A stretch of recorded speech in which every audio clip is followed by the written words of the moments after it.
Today's guest just finished leading the Minot High football team in his first season as head coach. Joining me now, it's Chauncy Hendershot. Coach, first of all, how are you doing this fine morning, man? I'm doing great. It's a nice morning out, and have my health, so it's all good. I'm asking you because I know that whenever I see you on the sidelines, you are just like chock full of energy leading the guys here. Do you even need coffee, man? Or just where does all this enthusiasm for the game come from? Yeah, there's some enthusiasm, but I'd be lying if I didn't say there wasn't a coffee assist in the school day. The students, especially early in the day, are well aware that I'm trying to limit the caffeine, but I certainly do use the teacher juice a little bit and get a cup to get going. Are you close to even like Brian Hornicker and all of his Diet Mountain Dew, or are you still looking up to him? No, I got a ways to go. I don't. I have my little coffee set up, but I don't quite have a huge coffee station yet, like a fridge full of a Diet Mountain Dew. All right, awesome. So let's talk about you getting in charge of this Magicians football program recently. We're going to go over how the first year went, but right at the start, tell me a little bit about just the interviewing process and how much being with Barry Holman for all these years kind of helped you get ready for this position. Yeah, I've been an assistant here for a number of years under Coach Holman, and out of Minot State, Coach Holman gave me an opportunity to come and assist and learned a lot from him. Many ways helped me when I got married and we moved to the Red River Valley. He was instrumental in helped me out there, and my wife and I ended up moving back, and it just worked out that I was able to get back on staff. So I've been working as assistant here and coaching other sports throughout the tenure. So when the opportunity came, it was just kind of honored to go after it and be considered for the position. It was definitely a unique time. When it opened up, it was shortly before the COVID shutdown and spring sports shutting down, and had some responsibilities with track and field at that time. So it was a very different process, and at times, hurry up and wait, but was fortunate enough and lucky enough to get the job, and we did what we could and got some stuff going in June and July, and then got into the season. And we really appreciate the senior class. Learned a lot this year, and really excited about getting back after it and kind of building the program and the likeness and image here. How'd you get the news that you got the job? Notified by Mr. Lundy. Mm-hmm. Okay, so then you said just building the program up here. What do you think Minot High football means to the community in terms of importance? And I don't know, you might have gotten some feedback that can help you answer this question. Yeah, we're really a unique area in that central North Dakota, kind of central here. You consider the Bismarck schools, the Fargo Pods, Grand Forks. We are in some ways geographically isolated here. And that brings some attention to our athletics and the sports program too. And growing up in Minot, there's a robust tradition in Minot High football. A lot of great players that have gone through. In my time, since 2008, being in and around the program, have seen some great players. So, what it means, it's something that I think football is something that the community gravitates towards, takes a lot of pride in, and we don't take that lightly, and we're certainly aware of that. You could probably even answer that just based on your assistant coaching experience, but what did you learn the most during your first year as a head coach, whether it was just managing a football program in general or what have you? Yeah, I'll talk about learning. I think the thought that popped up on the last question, just that, what it means to the community, and you talked about being an assistant. It was a very unique year as far as attendance goes for games, and we weren't able to have the stand spots that we'd like, but Minot High football gets a tremendous turnout in those August, September games. I mean, we have a great supporter community that shows up and supports our athletes, and you see that across other sporting events as well. But that's definitely something, that atmosphere of game day, which was a little bit different and older this year. That's really an example of what Minot High football means to the community, and in athletics too. I think you go to a basketball game, swim event. I mean, it's packed, hockey game, and there's a passionate fan base. Yeah, I mean, when the fans aren't there, though, we can hear you and the coaches plenty loud and clear. How much did your staff help you out this year? Tremendously. I mean, we're doing this together. I know I'm head coach, but we have just a phenomenal staff in place, and about 4 individuals that have head coaching experience. And it just leaned on them. We're all in, and it was us together. It really was we, not me. And you talked about things learned. The record sitting at 2-5 certainly is not satisfactory, and we're not happy with that. But our kids fought, and we learned a lot along the way. I think anyone that would watch us game to game, we improved throughout the year, laid a foundation where we installing a new offense or a slight alteration on the offense, and that took a little bit to get going and find roles for guys to be comfortable with and just get the rhythm. So every day we showed up to work, and we were the same coaches pretty much every day, same expectations, and our kids worked hard, and we did improve. We just didn't have the results and the record to continue playing. But a lot learned this year and making alterations, and ready to kind of reassess and attack again. You know what it's like building towards that common goal, of course, from the assistant coaching for years. What was it like from the other side working with your staff? I mean, in the years past, you were maybe bringing ideas to Barry, and now you were hearing guys out more, perhaps. And then what was it like making, I guess, some final calls on things compared to what you used to do? Yeah, it was.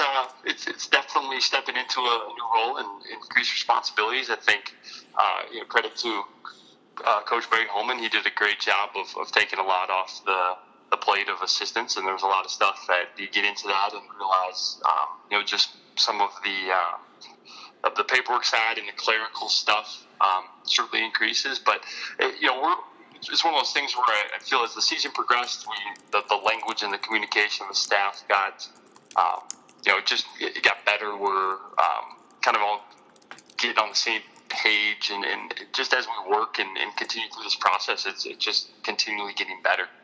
We're all in, and I just look forward to again, we're getting back into our off-season stuff, and then building through our summer plan and back into fall camp. I know we're on a good path. Yeah, I know. You were on. You had a couple growing pains this year, but I mean, how hyped was it after the Dickinson and Williston games, man? Anytime, win is a win, and anytime you win, it's great. We want to compete to win and play to win, and that's our ultimate goal, and do that the right way. It feels good.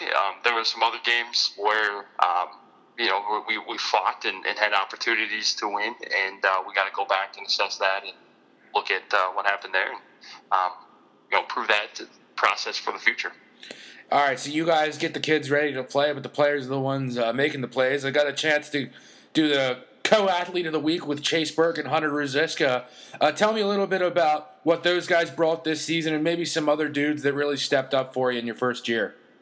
Yeah, absolutely. I think we start with Chase, who will be our all-state athlete for football. He just a consistent practice kid every day, brings it. I mean, he is his motor's going, and he's very demanding and of himself and his teammates. And I know early on we're trying to get it going, and there's some frustration, but our run game, I think as the year progressed, got drastically better and broke open, and our scheme started to fit, and we started to have comfort with that, and he started to excel in it, and that was huge. So playing running back and middle linebacker when he was a kid, we really couldn't take off the field, and just a high motor kid, really tough kid, and a leader of our team.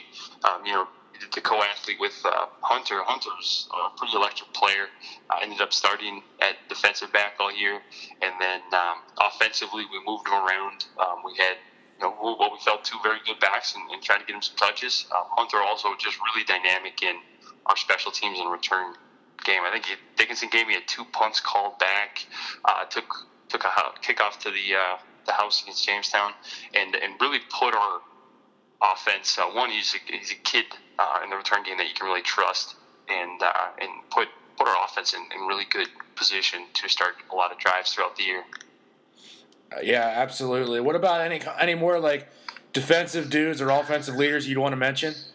Yeah, I think as we progress, definitely have to note the improvement of our offensive line. those guys just as a crew started to gel. And when we get into kind of making cut-ups and looking at tape, you can see as the season progressed where scheme concept and responsibility started to merge, and that was a different mix of guys that we had. Talking about individuals that got some recognition from other coaches. At defensive back, senior Jacob Tice had a pretty solid year and wasn't targeted too often. Very physical in the run game as a defensive back, and came and filled another first-year starter. And Eric Wentz was very physical, kind of still figuring out the game of football, and there's some stuff in the pass game where just kind of getting a feel of how to play the ball in the air, but got some valuable reps this year, and we'll be getting him back.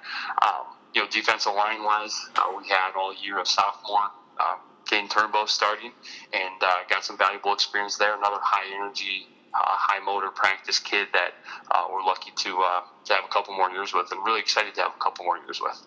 There was a picture on Twitter that was circulating about probably about a week ago. It was a high school football coach shared the prompt of, what I'm doing when we're not playing on Friday nights. It was like a 12-month table, and each month he had like a 20-point checklist that he had to get done as the head football coach. What are you up to in the off-season when the Magicians aren't playing? Yeah, our big item, and it's still kind of a unique year with the numbers and with COVID and the temporary shutdown here, or not of the school, but of our extracurricular activities. So responsibility is then using that time to, when we go back through exit meetings with our kids and those we can catch, we're getting fired up to get our off-season program, but also trying to push kids to other sports and compete in other sports and just create a very competitive, tough, minor high athlete. So in the process there, other winter sports were able to fire up yesterday. It's the time period now too where some college coaches will be reaching out, so trying to kind of figure out what we can and can't do as far as a coach talking to athletes and coming into the school and visit given the circumstances, and talking to players. Biggest thing though is getting that off-season program going, getting back to work as soon as we possibly can. That'll, bigger than any scheme, that's going to make or break what we do and are able to do as a team next year. So we've had Drew Hichlin on talking about all the runners and stuff already. So I wanted to ask you, based on this, I think Logan Kruger said it once, former Magicians athlete, how translatable things can happen between football players and track and field stars. How relatable do you feel like those sports are? Well, I think it's taking a competitive rep. I think it helps. Number one, if we're going to talk just kind of the athlete, not in a negative sense, the ego side. If you're not, taking first or second place in a track event and it's not quite your sport, but having to show up every day and grind at it and get better, you're going to get faster. Your hips are going to open up, and you're going to have the best core you've ever had in your life. And doing that every single day, being able to just be mentally disciplined to show up, and then in the opportunity to compete, and maybe sometimes we get a lot of phenomenal athletes that are maybe new to track and field, and it's that ability to have to learn something new. Maybe it's not something that they've excelled at or taken a bunch of reps at, but to just keep grinding. And we have plenty of examples in my time here at Minot. I have kids who were that, maybe the fourth heat of the 200, even their junior year. I think of an athlete from 2012 who was running JV their junior year in all sprint events and came out and was an all-state wide receiver for us. And it's that ability to be disciplined in the rep and just grind and not worry about the results or the instantaneous gratification that sometimes we're seeking. That might be more to this question. The last one to get you out with the easy question here, Chauncey, is how do you get these guys first back into the playoffs, and what would it mean for you to build it all the way up to the Dakota Bowl, man? You talk to the players, that's the ultimate goal, but we really have to take it one step at a time. And right now, the conversation today going around the school, talking to kids, is about getting the off-season program going again and just kind of giving them times and the plan and working that out. So that's everything. Step one, we got to get there and build from there. How we do it is just the focus on the work that we're doing. I think all that other stuff will take care of itself. Next year, and what we know playing football in the West is it's a grinder. We get to play some awesome football programs that are very well coached, and it's a tremendous honor to do that. But we're gonna have to be bringing it every single week, and to do that, it starts with our work right now. So the focus right now is solely on that, and the rest will take care of itself, and we'll move into the next phase in the spring, and then the next phase in the summer, and then get after it in the fall. Yeah, even looking forward to having a November football game in North Dakota. Inside has to be comfortable. And even we'll wish you the best here, even as soon as next season, Chauncey, where hopefully the normal world is back. You can go 2-0 against the East Side and then run through the WDA. Best of luck, man. Thanks. Thank you very much. That's Chauncey Hendershot. Yep, that's Chauncy Hendershot, head coach, Minot High Football.